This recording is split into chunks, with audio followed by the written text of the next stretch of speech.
परम तारक देवाधिदेव अरिहंत परमात्मा श्री सिमंदर स्वामी भगवान के श्री चरणों में अनंत अनंत आस्था के साथ अनंत अनंत वंदन, अनंत नमन।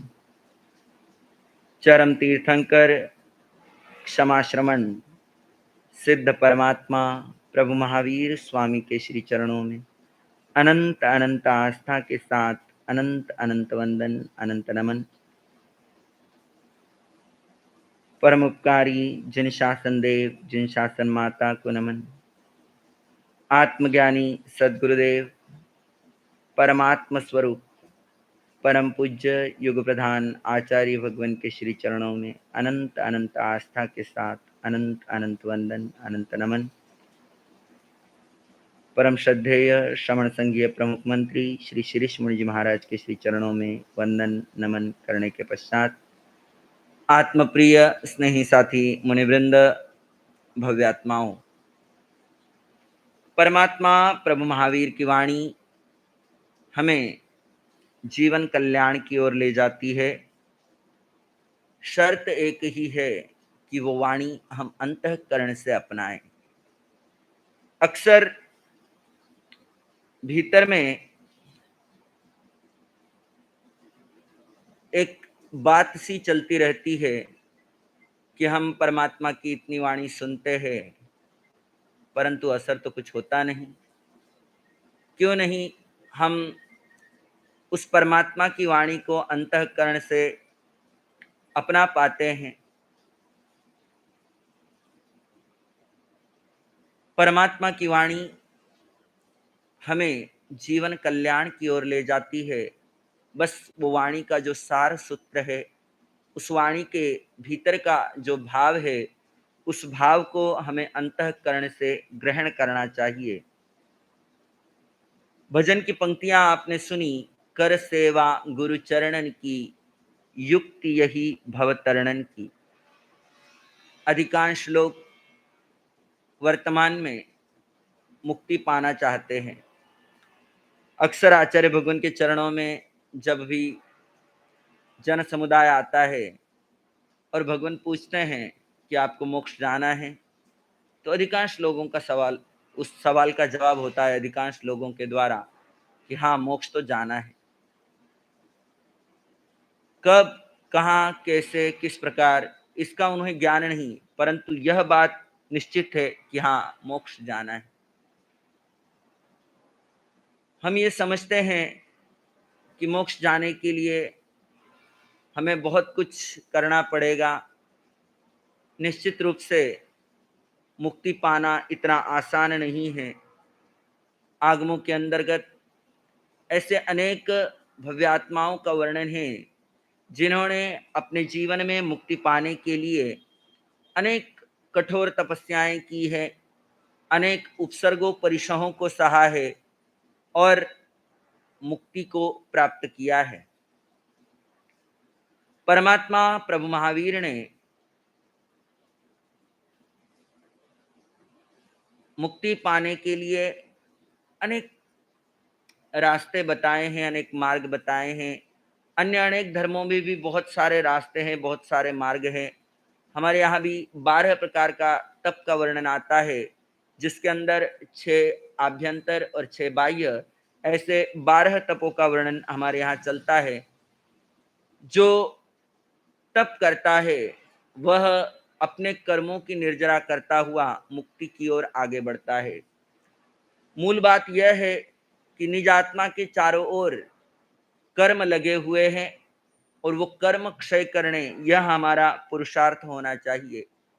कर्म क्षय कैसे होंगे, तो उसके लिए साधना बताई है, तपस्या बताई है, और उस तपस्या और साधना के द्वारा हम कर्म निर्जरा करते हुए मुक्ति की ओर आगे बढ़ सकते हैं। अब बात चलती है कि साधना और तपस्या किस प्रकार हम करें जो मुक्ति की ओर हम आगे बढ़ सके। अनेक लोगों के भीतर में ये एक भाव होता है कि मैं लंबी तपस्या करूं, अनेक उपवास करूं, तभी मेरे कर्मों की निर्जरा हो सकती है। बहुत सारे लोग भीतर में ये भाव रखते हैं और ये मानते भी है कि हाँ, मैं लंबी तपस्या करूँगा, अठाई, मास खमण आदि, आदि, तो निश्चित रूप से मैं जो है कर्म निर्जरा करता हुआ आगे बढ़ जाऊँगा। भगवान के जीवन को देखते हैं, परमात्मा प्रभु महावीर के जीवन को, तो परमात्मा प्रभु महावीर ने अपने जीवन में बहुत सी तपस्याओं से अपने जीवन को भावित किया, जिसके अंतर्गत उन्होंने उनकी जो यात्रा रही है मुक्ति की, हमारे पास जो आगमों के अंतर्गत वर्णन मिलता है, उस वर्णन के अंतर्गत जो 27 भव का वर्णन आता है, उस 27 भव के वर्णन में परमात्मा प्रभु महावीर की मुक्ति की यात्रा के अंतर्गत भगवान ने जो भगवान का नंदन भूपति का भव हुआ है, उसके अंदर नंदन मुनि के भव में परमात्मा ने 11,85,06,45 मास खमन किए हैं। बोलने में भी कितना समय लगा है, करने में कितना समय लगा होगा। 11,85,06,45 मास खमन। एक मास खमन कितने दिन का होता है? 30 दिन का। और मास खमन कितने किए हैं? 11,85,06,45 मास खमन किए। फिर भी परमात्मा अपने सर्व कर्मों का अंत नहीं कर पाए। मन में प्रश्न उठता है कि कितना भीतर में त्याग रहा होगा, कितना वैराग्य रहा होगा, भीतर में कितनी तप के प्रति भावना रही होगी, तब कहीं जाकर के ये साधना वो अपने जीवन में कर पाए होंगे। 11,85,06,45 मास खमन।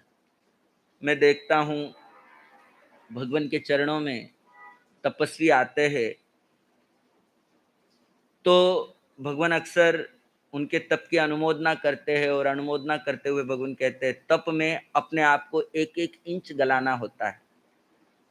तपस्या मतलब अपने शरीर के सारे जो रस है उनको जो है वो रस कस जो है सारा निकाल देना। आपने पर्वाधिराज पर्व पर्यूषण के अंतर्गत श्री अंतकृत दशांग सूत्र में उन रानियों का वर्णन सुना, काली सुकाली महाकाली आदि रानियों का, जिन्होंने रत्नावली, कनकावली, लघु सिंह निष्क्रित, महासिंह निष्क्रित आदि भद्रोत्तर प्रतिमा, भिक्षु प्रतिमा आदि तपस्याएं की। कैसे सुकोमल रानियां थी, परंतु कितनी तप साधना की है उन्होंने। भीतर में पता चलता है इतना तप किया कि अपने शरीर को सुखा दिया। आगमों के अंतर्गत वर्णन आता है कि केवल हड्डियों का ढांचा मात्र रह गई। परमात्मा ने नंदन भूपति के भव में 11,85,06,45 मास खमन किए, फिर भी मिच्छामि दुक्कडम 11 लाख है, 11 करोड़ नहीं, 11,85,06,45 मास खमन किए। और ऐसा भी सुनने में आता है कि प्रिय मित्र चक्रवर्ती के भव में 11,90,00,000 मास खमन किए। क्षमा करना, भगवान की वाणी के विरुद्ध बोल गया, तस्मिच्छामि दुक्कडम। तो जो नंदन भूपति के भव में 11,85,0645 मास खमन किए, उस तपस्या का कुछ तो फल परमात्मा को मिला ही होगा निश्चित रूप में, जो इतनी तपस्या की, परंतु परमात्मा सर्वकर्म क्षय नहीं कर पाए। और उधर प्रिय मित्र चक्रवर्ती के भव में भी उन्होंने 11,90,00,000 मास खमन किए, ऐसा सुनने में आता है। जो स्थविर मुनियों के द्वारा सुना गया है, हमारे बड़ों के द्वारा सुना गया है, उसके अंदर नंदन भूपति के भव में तो जो 11,85,645 मास खमन का वर्णन आता है, ये तो पुस्तकों में, ग्रंथों में लिखित रूप में प्राप्त होता है। तो इतनी तपस्या की, फिर भी वह प्राप्त नहीं कर पाए जो प्राप्त करना था। हमारा और आपका लक्ष्य एक ही है, मुक्ति को प्राप्त करना। हमारा और आपका लक्ष्य एक ही है कि हमें अपने सर्व कर्मों को क्षय करना है। और कर्म क्षय करने के लिए हम तपस्या को प्रमुख साधन मानते हैं। और तपस्या में भी हम क्या समझते हैं? केवल मात्र उपवास करना ही बड़ी तपस्या है। उपवास करना, अठाई करना, मास खमन करना आदि आदि जितनी बड़ी तपस्याएं हैं, वो बड़ी तपस्याओं को ही हम तप के अंतर्गत गिनते हैं। इसके अलावा भी परमात्मा ने 12 प्रकार के तप बतलाए, परंतु अन्य तपों को हम इतना प्राधान्य, इतनी प्रमुखता नहीं देते जितना हम उपवास को महत्व देते हैं। परमात्मा ने जो 12 प्रकार के तप बताए, उसके अंदर 6 आभ्यंतर और 6 बाह्य तपों में जो है, बाह्य तपों के अंतर्गत अनशन, उणोदरी, भिक्षाचर्या, रस परित्याग, कायक्लेश, फिर आभ्यंतर तप के अंतर्गत प्रतिसंलीनता, प्रायश्चित, विनय, वैयावृत्य, स्वाध्याय, ध्यान, कायोत्सर्ग आदि 12 तपों का वर्णन आता है। व्यक्ति बाहर में दिखने वाला तप तो कर लेता है और अंदर में जो आंतरिक तप है उसकी तरफ मुड़ नहीं पाता है। अनेक लोग आते हैं, भगवान उनको ध्यान की प्रेरणा देते हैं। ध्यान भी एक तप है, 11वां तप है ध्यान, 12वां तप है कायोत्सर्ग। भगवान उनको ध्यान की प्रेरणा देते हैं, तो लोग अक्सर कहते हैं हमारा सब मन नहीं लगता है। ध्यान में बैठते हैं, मन नहीं लगता है, मन चंचल हो जाता है, मन विचारों के पीछे लगा रहता है, विचारों में उलझा रहता है, विचारों का जाल सा बना रहता है। और जब इतने विचार आने लगते हैं तो मन ही नहीं करता आंख बंद करने का। क्या करते हैं? आंख तुरंत खोलने का मन करता है। तो बाह्य तप जिसे हम तप मानते हैं, उससे कठिन है आभ्यंतर तप। बाह्य तप में केवल शरीर को भोजन नहीं देना या शरीर को थोड़ा कष्ट देना होता है। शरीर को थोड़ा कष्ट देना। अनशन में क्या है? 4 प्रकार के आहार का त्याग है। पहला तप अनशन तप, असनम, पाणम, खाइमम, साइमम, चारों प्रकार के आहार का त्याग। पाणम में हम उबला हुआ पानी या प्रासुक पानी ले सकते हैं, इसके अलावा और कुछ नहीं लेते। कुछ संप्रदाय ऐसे हैं जहाँ पर, कुछ मानने वाले ऐसे हैं जहाँ पर फल आदि ले लेते हैं, कुछ मीठा जल आदि ले लेते हैं। अलग अपनी अपनी धारणा है, परंतु जैन परंपरा में, जैन धारणा में जो है 3 आहार का त्याग और केवल उबला हुआ प्रासुक पानी पीना, ये ही उपवास के अंतर्गत गृहित किया जाता है। फिर उनोदरी तप आता है। अनशन के बाद उनोदरी। उनोदरी मतलब क्या है? भूख से कम खाना। अक्सर हम क्या करते हैं, भूख लगी हुई हो और भोजन सामने आए तो हमारा क्या रहता है, तो ध्यान कहीं दाएं बाएं नहीं जाता है। ध्यान सिर्फ थाली के ऊपर, हाथ के ऊपर, मुख के ऊपर, बस जो आ रहा है वो सीधा पेट के अंदर जा रहा है। परंतु पूरा हमारा खाने में ही ध्यान लगा रहता है। ऐसा ना करते हुए उनोदरी का मतलब है भूख से कुछ कम खाना। जितना आपको भूख है उससे कम खाना, ये उनोदरी तप है। उसके बाद है अनशन, उनोदरी, भिक्षाचरी। अब अनशन तो आप घर में कर लेते हो, उनोदरी भी घर में कर सकते हो, परंतु भिक्षाचरी करने के लिए आपको दयाव्रत की साधना करनी पड़ेगी। साधु तो मांग के ही लाता है, मांग के ही खाता है, और श्रावक भी दयाव्रत की आराधना करता है तो उसके अंदर वो जो है गोचरी दया करता है, गोचरी में लेकर के आता है और खाता है। तो भिक्षाचरी, भिक्षाचरी के अंदर भी साधु के लिए बताया कि ऊंच नीच मध्यम कुलों में वो भिक्षार्थ भ्रमण करे और जो जैसा मिले, जो उसे अपने जीवन निर्वाह के लिए, पेट भरने के लिए, संयम पालन के लिए उपयोगी लगे, वैसा वो भोजन बड़े समभावों से करे। भोजन करने के लिए आगमों के अंतर्गत वर्णन आया कि भोजन कैसे करे, तो कहते हैं सर्प बिल में जैसा प्रवेश करता है वैसा अन्न जो है वो उदर के अंदर प्रवेश करे। इसका मतलब क्या हुआ? इसका मतलब ये नहीं है कि सीधा मुंह में डाला और नीचे निगल लिया, ऐसा नहीं। इसका मतलब ये है कि वो स्वाद ना ले। स्वाद तो आएगा ही, जीभा के ऊपर आप कोई एक चीज रखते हो, उसका स्वाद तो आना ही है, परंतु स्वाद जीभा के ऊपर कोई चीज रखी गई है, उस समय में हम उसके ऊपर क्रिया प्रतिक्रिया ना करें कि यह तीखा अधिक है, ये मीठा अधिक है, इसमें नमक अधिक है, इसमें नमक कम है, ये कच्चा है, ये जल गया है, आदि आदि तरह की जो प्रतिक्रियाएं अक्सर घर में होती है, लोगों के द्वारा होती है। और मैंने देखा है कि छोटी छोटी बातों के कारण घर में बहुत बड़े बड़े तनाव जन्म ले लेते हैं। तो भिक्षाचरी जो मिला, जैसा मिला उसको ग्रहण कर लिया, समता के साथ, समभाव के साथ। अनशन, उनोदरी, भिक्षाचरी, रस परित्याग। रस परित्याग में खट्टा मीठा कड़वा कशैला तीखा, ये जो रस है इनका त्याग करना है। फिर आगे चले तो विगय का त्याग करना है। जो आपकी मनपसंद चीज है उसको अगर आप छोड़ते जाओगे तो रसनेन्द्रिय पर विजय होती चली जाएगी। पहले साधना शिविरों में आचार्य भगवान अक्सर फरमाया करते थे, भगवान की वाणी में भी आता था कि जो मनपसंद चीज है उसका त्याग करो। और सामान्य व्यक्ति जब सामने आता है और पचकांड लेने की बात चलती है, हमारा सब कोई पचकांड करा दो, या वो सामने से बोलेगा कि हमारा सब 15 दिन के लिए करेले का त्याग। भाई करेला खाते हो? नहीं, हमारा सब कड़वा लगता है, खाते नहीं। जो चीज नहीं खाते हैं उसका पचकान करने की भावना रखते हैं। परंतु भगवान कहते हैं कि जो चीज हम खाते हैं, जो चीज हमें अच्छी लगती है, रुचिकर लगती है, प्रीतिकर लगती है, जिस चीज में अनुरक्ति है, अनुराग है, विशेष भाव है जिसके अंदर, उस चीज को त्यागना है, उस चीज को छोड़ना है। जितना हम छोड़ते जाएंगे उतना हम अपने नजदीक आते चले जाएंगे। जब ये सब चीजें रहती है तो मन जो है उन रसों के अंदर ही उलझा हुआ रहता है। तो रस परित्याग। फिर उसके बाद बताया काया क्लेश। काया क्लेश तप के अंतर्गत साधु के लिए तो जैसे खुले पांव चलना है, लोच करना है, आने वाले उपसर्ग परिसहों को सहना है। आप क्या कर सकते हो? तो आपके लिए बताया कि अनुकूलता की चाहना नहीं करनी।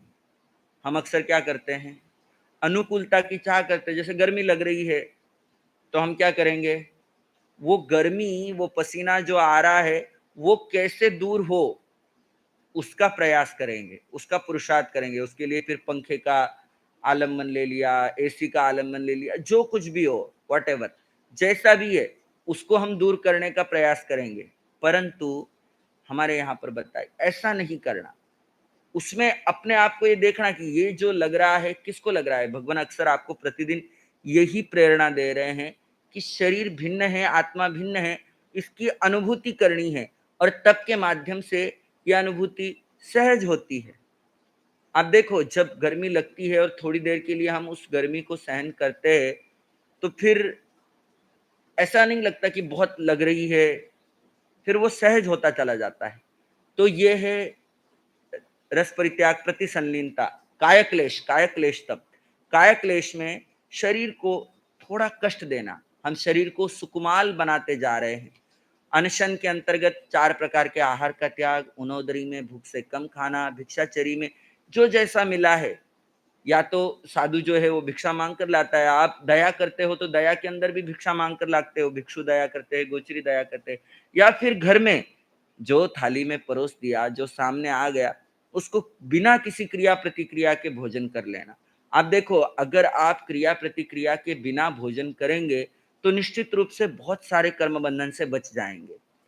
बहुत कठिन है, बहुत कठिन है जब जीवा के ऊपर कोई चीज जाती है और पता चलता है कि इसमें मिर्च अधिक है, इसमें नमक अधिक है, ये ऐसा बना, ये ऐसा बना, ये ठंडा है, ये गर्म है। इस तरह की जब प्रतिक्रिया अंतर में चलती है तो निश्चित रूप से मुख से वो निकलती है, उसको ही रोकना है। तो भिक्षाचर्या, अनशन, उनोदरी, भिक्षाचर्या, फिर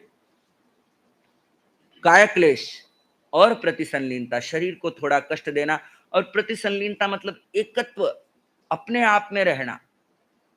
हम सामयिक करते हैं, हम धर्म आराधना करते हैं, तब आप देखो कि हम कितना अपने पास रहते हैं। ये चिंतन करने योग्य है कि हम अपने साथ कितना समय बिताते हैं। हम अपने साथ उतना समय नहीं बिता पाते जितना हमको बिताना चाहिए। कुछ भी हम धर्म आराधना करते हैं तब भी हमारा मन तो घूमता ही रहता है, मन चलता ही रहता है। उस मन को रोकना है।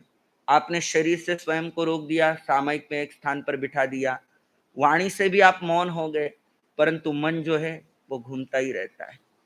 ये हो गए 6 बाह्य तप, अनशन, उनोदरी, भिक्षाचर्या, रस परित्याग, कायक्लेश और प्रतिसंलीनता। अब 6 आभ्यंतर तप है। प्रायश्चित, सबसे बड़ा और सबसे कठिन तप प्रायश्चित। प्रायश्चित मतलब क्या है? जो हमने पाप किए हैं उनकी आलोचना करना। कुछ पाप ऐसे होते हैं जिनको आप मात्र आलोचना करने से ही क्षय कर सकते हो। कुछ पाप ऐसे होते हैं जो गुरु के सम्मुख जाकर के बतलाए जाते हैं, और कुछ पापों का प्रायश्चित लिया जाता है। प्रायश्चित के 10 प्रकार के भेद बताए गए हैं, उसके बारे में मंत्री जी महाराज साहब ने आपको कई बार बतलाया है। तो प्रायश्चित मतलब अंतःकरण में ये लगे कि हाँ, मेरे द्वारा ये पाप हुआ है, ये अकरणीय कार्य हुआ है, मुझे ये अकरणीय कार्य नहीं करना चाहिए था। यह है प्रायश्चित। फिर अगला तप आता है विनय। विनय यानी क्या?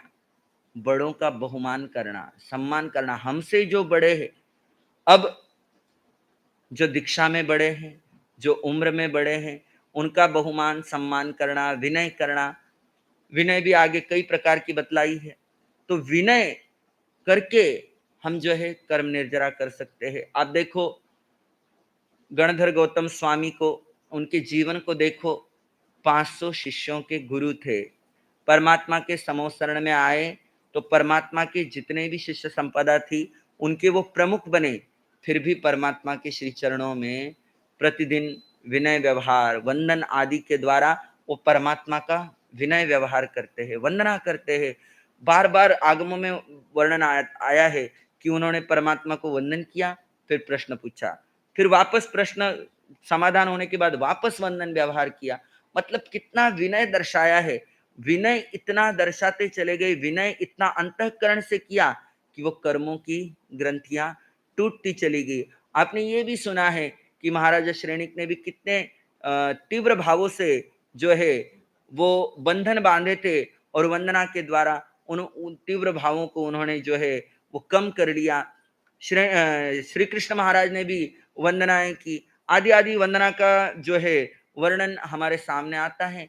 तो प्रायश्चित, विनय, वैयावृत्य, सेवा। सेवा जो है ना, सबसे कठिन तप है।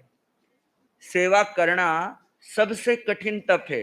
सेवा करने के लिए अपने आप को जो है गलाना पड़ता है। हम अपने आप को खत्म करना पड़ता है, गलाना पड़ता है।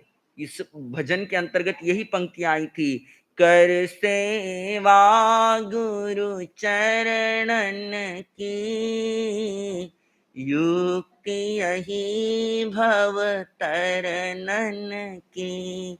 मुक्ति को पाना है, मुक्ति की ओर आगे बढ़ना है, अपने कर्मों को क्षय करना है। तो हमारे यहाँ बताया कि युक्ति यही भव तरणन की, कर सेवा गुरु चरणन की। वैयावृत्य सबसे कठिन तप है। आप कहोगे कैसे कठिन तप है? बड़ा आसान है, मुट्ठी चापी कर ली, गुरु के जो है इंगितानुसार चले, उनकी सेवा में अपने मन को रमाया, बहुत कठिन है। गुरु जो कहते हैं उसको अपनाना, गुरु की सेवा का लक्ष्य रखना, गुरु की सेवा की ओर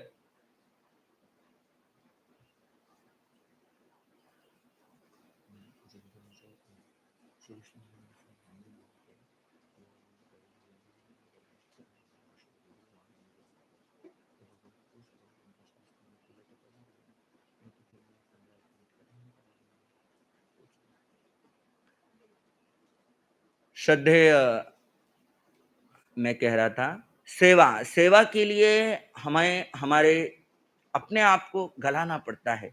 हम अपने आप को गलाएंगे, सेवा के लिए स्वयं को जो है खत्म करना पड़ता है। मैं का भाव जो है उसको हटाना पड़ता है। हम मैं कुछ हूं, ये भाव अगर जीवन में है तो निश्चित रूप से हम सेवा के मार्ग पर आगे नहीं बढ़ सकते। और मैं कुछ भी नहीं हूं, ये भाव अगर अपने जीवन में है तो निश्चित रूप से हम मुक्ति के मार्ग की ओर आगे बढ़ सकते हैं। व्ययावृत्त तप। व्ययावृत्त तप मतलब सेवा करना। सेवा जितनी भीतर में अंतःकरण में सेवा की भावना होगी, उतना ही व्यक्ति जो है वो मुक्ति की ओर आगे बढ़ेगा।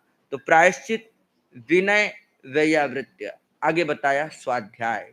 स्वाध्याय यानी क्या? स्व का अध्ययन करना। हम स्वाध्याय क्या समझते हैं? अक्सर लोग सामयिक लेते हैं, आगम शास्त्र आदि पढ़ने लग जाते हैं, या फिर मंगलवाणी पढ़ने लग जाते हैं। वैसे तो मूल भाव तो ये है कि शास्त्र आदि अगर पढ़ने हैं वो गुरुमुख से ही लेनी चाहिए। गुरुमुख से उनकी वाचना लेनी चाहिए, गुरुओं के चरणों में बैठ कर के उन शास्त्रों का अध्ययन करना चाहिए।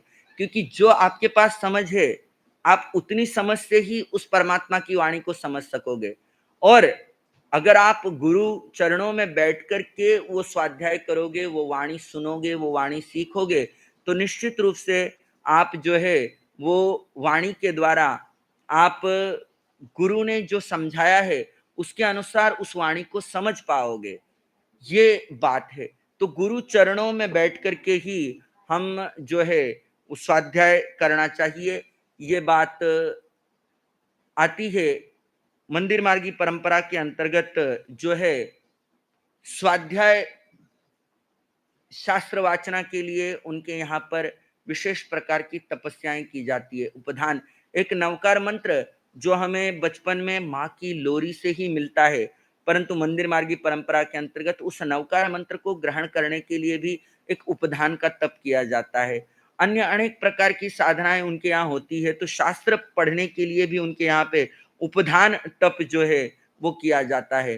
तो ये है स्वाध्याय। स्वाध्याय यानी क्या? हम समझते हैं मंगलवाणी पढ़ लेना, मंगल साधना पढ़ लेना, शास्त्र पढ़ लेना, ऐसा नहीं। वो पढ़ते हो अच्छी बात है, परंतु स्वाध्याय का मतलब है स्व का अध्ययन करना, निज आत्मा की ओर आना, आत्मा का अध्ययन करना। स्व, मैं आत्मा हूं, मेरा अध्ययन। अब आत्मा का क्या अध्ययन करोगे? आप बोलोगे आत्मा तो ज्ञान जानती और देखती है, उसका क्या अध्ययन करना? तो आत्मा का अध्ययन करना यानी प्रतिपल प्रतिक्षण जो भीतर में भाव बदल रहे हैं उनको जानो और देखो। जितना आप उनके ऊपर अपने आप को केंद्रीभूत करोगे, उनको जानोगे, उनको देखोगे, तो निश्चित रूप से आप जो है समझ पाओगे कि मैं कहाँ खड़ा हूँ, मुझे कहाँ जाना था और ये वर्तमान में क्या हो रहा है। तो स्वाध्याय का मतलब है हमें जानना, देखना है, अपने आप को, निज आत्मा का अध्ययन करना है, स्वयं का अध्ययन करना है। अक्सर वर्तमान में स्वाध्याय का ये समझ हम कर लेते हैं कि शास्त्र ग्रंथों ग्रंथों का पठन पाठन आदि करना, परंतु शास्त्र ग्रंथों के पठन पाठन के साथ उनके अंदर के भाव समझ में आना अत्यंत आवश्यक है। अगर अंदर के भाव समझ में नहीं आ रहे तो कोरा वो केवल वाचन हो रहा है, और उसके साथ आपकी जितनी बुद्धि है उतना ही आप समझ पा रहे हो और उतना ही आपके भीतर में वो उतर पा रहा है। तो ये है स्वाध्याय तप। अगला तप बताया ध्यान। ध्यान यानी क्या? मन, वाणी, काया के द्वारा अपने आप को गोपन करके अपने आप को अपने आप में लीन कर देना। ध्यान के विषय में अत्यधिक आपको कुछ बतलाने की आवश्यकता नहीं। श्रद्धेय आचार्य भगवान आपको प्रतिदिन इसके बारे में प्रेरणा देते हैं। स्वयं का स्वयं के द्वारा स्वयं में लीन हो जाना शुक्ल ध्यान है। 4 प्रकार के ध्यान हैं: आर्त ध्यान, रौद्र ध्यान, धर्म ध्यान, शुक्ल ध्यान। आर्त और रौद्र किसी को सिखाना नहीं पड़ता है, सीखना नहीं पड़ता है, स्वतः ही होता रहता है वो। जहाँ पर हम अपनी चिंता करते हैं और चिंता में स्वयं को उलझाए रखते हैं और इस तरह हम अपने मन को जो है वो लगा करके रखते हैं, मेरा क्या होगा, या फिर कुछ बात गलत हो रही है तो उस समय में कषायों के आवेश में चले जाते हैं। या आर्त ध्यान रौद्र ध्यान की बात है। धर्म ध्यान में धर्म की विभिन्न प्रकार की आराधनाएं करना, ये धर्म ध्यान के अंतर्गत आता है। और आगे चलते हैं तो शुक्ल ध्यान। शुक्ल ध्यान यानी स्वयं का स्वयं के द्वारा स्वयं में लीन हो जाना, आत्मा का आत्मा में स्थिर हो जाना, यह है शुक्ल ध्यान। कहने के लिए एक लाइन मात्र है, परंतु जीने के लिए पूरी उम्र भी कम पड़ जाती है, समझ नहीं आती। इतने वर्षों से हम साधना कर रहे हैं, इतनी साधनाएं परमात्मा की कृपा से, वितराग साधिका निशा जी के पुरुषार्थ से, भगवान के आशीर्वाद से, भगवान के पुण्य से चतुर्थ काल की वो साधना पंचम काल में यहाँ पर हमारे लिए सुलभ हुई है। इतने साधना शिविरों में इतने साधक आ गए हैं, इतनी साधनाएं वो कर रहे हैं, हम स्वयं भी इतनी साधना कर रहे हैं, परंतु अभी भी ऐसा लगता है कि पूरी तरह साधना समझ नहीं पा रहे हैं, जी नहीं पा रहे हैं, अंतःकरण में वो उतर नहीं रही है जिस तरह परमात्मा हमें दे रहे हैं। पर्वाधिराज पर्व पर्युषण के अंतर्गत आपने 8 शुक्ल ध्यान के प्रयोग सुने। अभी 16 सितंबर को जो 3 घंटे का आत्म ध्यान का लाइव कार्यक्रम हुआ, उसके अंतर्गत भी आपने ध्यान के प्रयोग किए। उन ध्यान के प्रयोगों में निश्चित रूप से आपने ये जाना कि मैं जीवात्मा हूँ, मुझे अपने मिथ्यात्व को और मोह को तोड़ना है। परंतु आप देखो, हमारी प्रतिदिन की जो दिनचर्या है, उसके अंतर्गत हम कितना मिथ्यात्व और मोह को तोड़ पाते हैं। एक निरीक्षण करने की बात है। मैं अपने जीवन का निरीक्षण करूं, आप अपने जीवन का निरीक्षण करें कि हम कितना मिथ्यात्व को तोड़ रहे हैं, हम कितना मोह को तोड़ रहे हैं। जितना मोह और मिथ्यात्व को हम तोड़ेंगे, उतना ही हम स्वयं के निकट आते चले जाएंगे। ये हो गया ध्यान का विषय। और 12वां तप है कायोत्सर्ग। ध्यान के अंतर्गत व्यक्ति ठाणेणम, मोणेणम, झानेणम यानी एक स्थान पर स्थित होता है, वाणी से मौन हो जाता है और स्वयं को स्वयं में लीन करने का पुरुषार्थ करता है। ये ध्यान की प्रक्रिया है। परंतु कायोत्सर्ग यानी क्या? शरीर के ममत्व भाव का त्याग कर देना, शरीर के मोह का त्याग कर देना, शरीर का ममत्व और शरीर का मोह भाव छोड़ना, ये कायोत्सर्ग के अंतर्गत आता है। कायोत्सर्ग करना सबसे कठिन तप है, 12वां तप है। और ये तप हमें शीघ्रता से कर्म निर्जरा की ओर आगे बढ़ाता है, शीघ्रता से। आप देखो, थोड़े समय का कायोत्सर्ग, आप सामयिक लेते हो तो एक छोटा सा कौशक करते हो लोगस का, प्रतिक्रमण करते हो, अतिचार का कौशक करते हो, अंतिम कौशक में लोगस का कौशक करते हो, तो वो थोड़ा सा कायोत्सर्ग का समय जो है, उसमें भी शरीर स्थिर नहीं हो पाता है। शरीर की जो ममता है, शरीर का जो मोह है, वह दूर नहीं हो पाता है। कोई मक्खी आ रही है, कोई मच्छर आ रहा है, तो हाथ पांव थोड़े हिलने लग जाते हैं, मन जो है चल विचल होने लग जाता है, कंपायमान होने लग जाता है। तो ऐसा नहीं होना चाहिए। कायोत्सर्ग में शरीर जो है वो एक मूर्ति के समान स्थिर हो जाए, एक मूर्ति के समान शरीर स्थिर हो जाए और हम निज में लीन हो जाए, स्वयं में लीन हो जाए, इतने अंतर में उतर जाए कि बाहर का वातावरण हमें कोई प्रभावित ही ना करे। ये तब हो सकता है जब भेद ज्ञान की साधना इतनी गहरी होगी, इतनी पक्की होगी, तभी हम इस स्थिति तक आ सकते हैं। भेद ज्ञान के विषय में भगवान अक्सर फरमाते हैं कि शरीर को भिन्न देखो, निज आत्म तत्व से ये देह भिन्न है। इसका इसकी अनुभूति करना, इसका एहसास करना, ये जितना गहरा होता चला जाएगा, कायोत्सर्ग उतना ही गहरा होगा। ये 12 प्रकार के तप है। अनशन, उनोदरी, भिक्षाचरी, रस परित्याग, काया क्लेश, प्रतिसंलीनता, प्रायश्चित, विनय, वैयावृत्य, स्वाध्याय, ध्यान और कायोत्सर्ग। ये 12 तप जो है हमें मुक्ति की ओर आगे बढ़ाते हैं, हमें निज कर्म निर्जरा की ओर आगे बढ़ाते हैं। और सबसे सरल है भोजन को छोड़ देना, है ना? भोजन को छोड़ देना सबसे सरल है और काया की ममता को छोड़ना सबसे कठिन है। अब आप देखो, एकाशना करते हो तो 2 समय का भोजन आप 3 टाइम खाना खाते हैं, तो 2 समय का भोजन आप छोड़ देते हो, 1 समय का भोजन आप ग्रहण करते हो एकाशना के अंतर्गत। कुछ लोग जो उपवास करते हैं, 1 दिन का पूरा भोजन त्याग कर देते हैं।